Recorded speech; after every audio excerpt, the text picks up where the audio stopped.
लो कहानीमा फेरि ट्विस्ट आइ ओ भरि गयो भरि छैन कि जिन्दगी भरि छैन के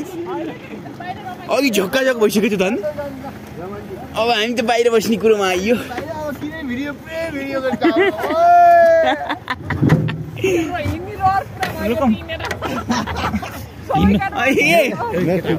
हिँड्दा आउँदाखेरि झरमला हिँड्न कम गाह्रो छ मैले त एक हिसाबले अघि भनेको भिडियोमा कैद चाहिँ भयो कि भएन मैले आउँदाखेरि झर्दा बरु सजिलो होला छिटो हुन्छ मेरो चाहिँ अलिकति बुढी एउटा समात्यो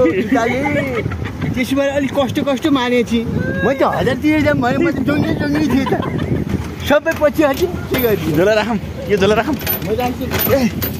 झोला राखौँ पहिला ल उता राखिदिनु त फुट्ने सामान छ फुट्ने सामान मेरो मोबाइल हातमा छ फुट्ने सामान छ ल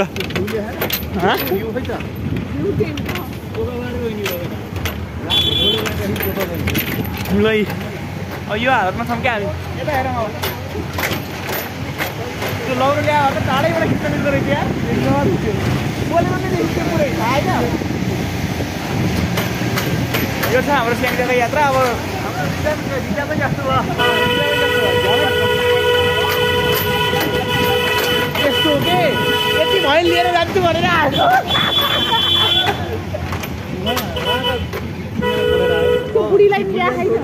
गोल्याङ लौ राम्रोसँग ल खुट्टा खिच्ने यताउति हो तल गोल्याङ ल भाइ रोमा अङ्कल फेरि घुमेर जाने भन्नुभएको मान्छे फेरि भित्र जानुभयो के हो बाहिरबाट घुम्ने सुरमै हुनुहुन्थ्यो र बाहिरबाट डिकीमा हाल्यो नि केही थिएन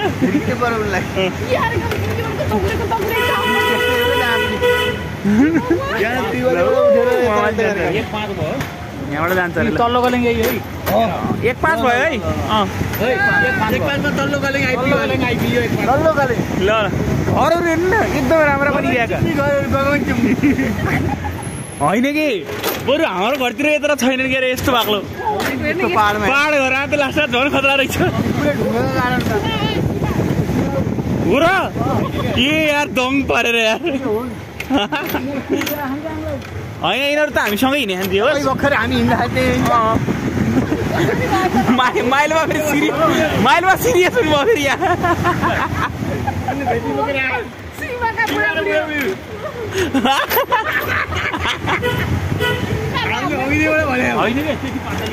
सीमा दिदी पातला त हुनुहुन्न त्यति बेला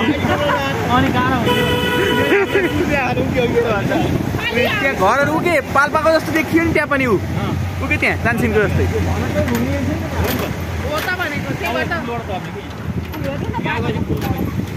ल आधी खोलाको पुल ल आधी खोला हो यो आधी खोलै हो लो झोला त के हो यस्तो लो यसो उस गरेको त झोला त गोल्ट्याङ मारेछ ल बस गोल्याङमा आएर अब हेरे एकछिनमा कुरेर बस्छन् को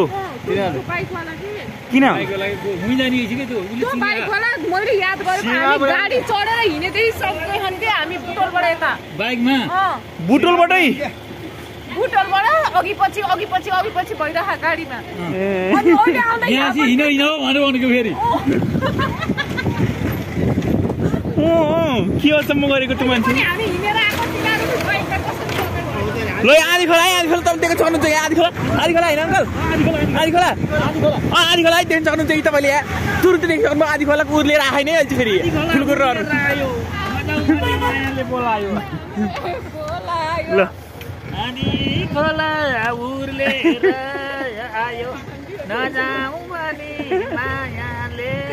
बोलायो आधी खोला तपाईँ यसरी देख्नुभयो